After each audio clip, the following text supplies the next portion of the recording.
Les vecteurs position, vitesse et accélération dans le système de coordonnées polaires. Donc, comment calculer la position, la vitesse et l'accélération dans le système de coordonnées polaires.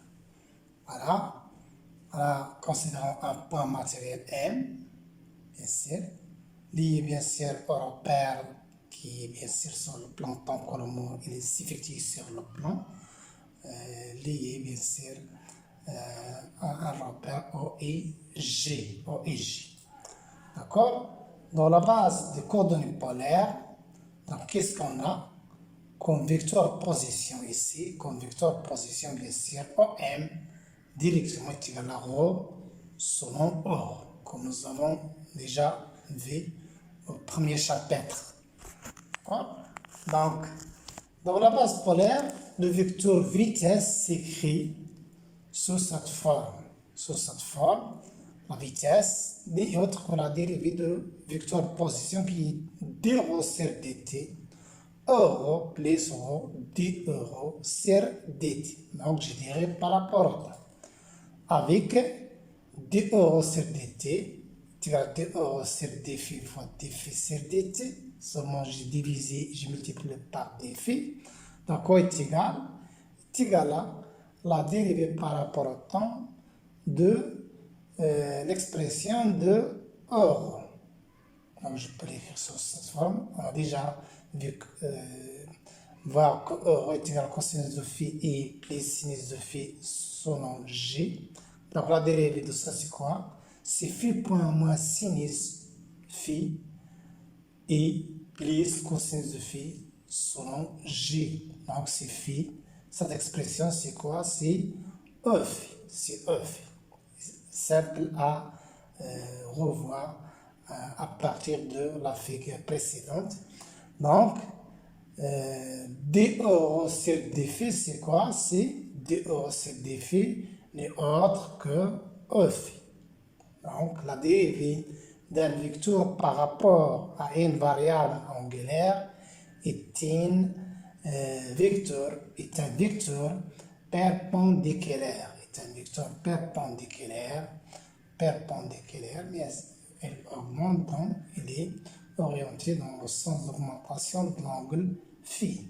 Donc, E phi et euro, bien sûr, sont des vecteurs perpendiculaires et représentent bien sûr la base polaire, les vecteurs de la base polaire.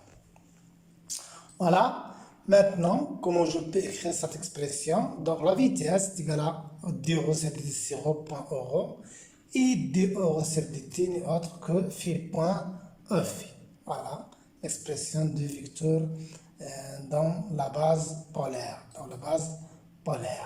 Avec rho point euro c'est V et rho phi point E phi c'est on peut rajouter V de phi.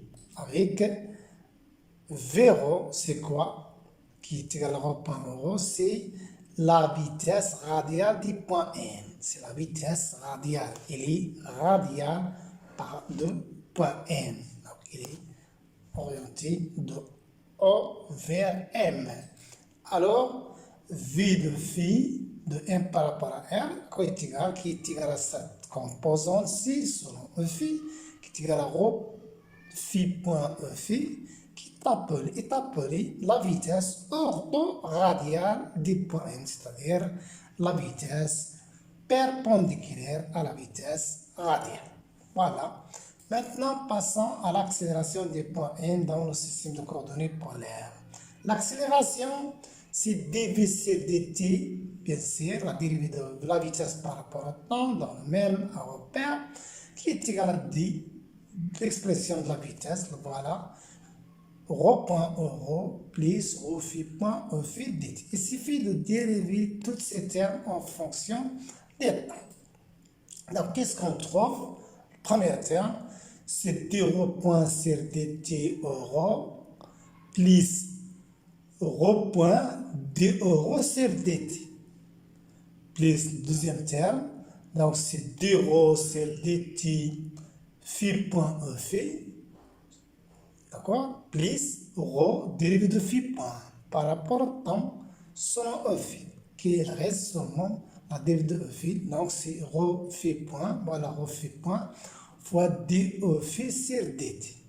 Avec dE rho sur dt, c'est phi point E phi, et dérivée de E phi par rapport au temps est égal à moins phi point O. Je le remplace ici. Donc dE rho sur dt, quoi est égal dE rho sur dphi sur dt. Donc dphi sur dt c'est phi point, et dE rho sur dphi c'est E phi.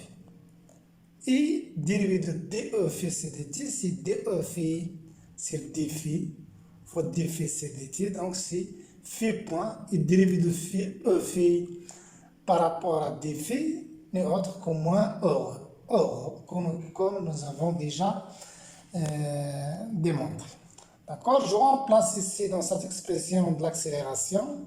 Qu'est-ce que je trouve? Donc d rho point, c'est rho de point, rho point phi point E phi plus rho point phi point E phi plus rho phi de point E phi plus rho phi, bien sûr, fois moins phi or. Voilà, il suffit de rassembler les différents termes et j'écris sous cette forme selon les composantes dans la base polaire. Donc, première, tout ce qui est lié à rho, voilà, c'est rho de point, et voilà, si OCC selon rho, aussi c'est moins rho phi point au carré. Selon les composants selon E phi, c'est rho phi de point, c'est rho phi de point, voilà, ça c'est rho phi de point, ça c'est rho phi de point, plus de rho point phi point, de rho point phi point selon E phi. Donc je peux écrire ça aussi sous cette forme, gamma est égal à gamma rho plus gamma phi, avec gamma rho qui est égal à la première composante selon rho, est appelée l'accélération radiale du point M. Alors, cette composante gamma phi, qui est égale à la composante selon E phi, est appelée l'accélération orthoradiale du point M. Voilà, et le modèle de vecteur accélération n'est autre que racine carrée des composantes au carré. Donc, remarque importante, dans le cas où ρ est une constante, mouvement circulaire, dans ce cas, bien sûr, ρ point est égal à 0, donc je trouve directement la vitesse, elle est orthoradiale, la composante orthoradiale qui est égale à ρ phi point E phi. Simple à vérifier. De même pour gamma aussi, ρ point et ρ de point est égal à 0, il reste les composantes ρ constantes, c'est moins ρ phi point ρ plus ρ phi de point E phi. Voilà. Et dans le cas où ρ dépend du temps, les accélérations radiales et orthoradiales, bien sûr, sont différentes de style normal et orthonormal. Normal et orthonormal, ça c'est évident. Okay. Dans le cas où ρ est une constante, mouvement circulaire, dans ce cas, E phi ici, le vecteur unitaire tangentiel, et bien sûr, ρ est égal à, dans ce cas, n est centripète, donc ρ est égal à moins n, moins le vecteur normal n. Voilà, en gros, ça concerne bien sûr l'expression de vecteur position, vitesse et accélération dans le système de coordonnées,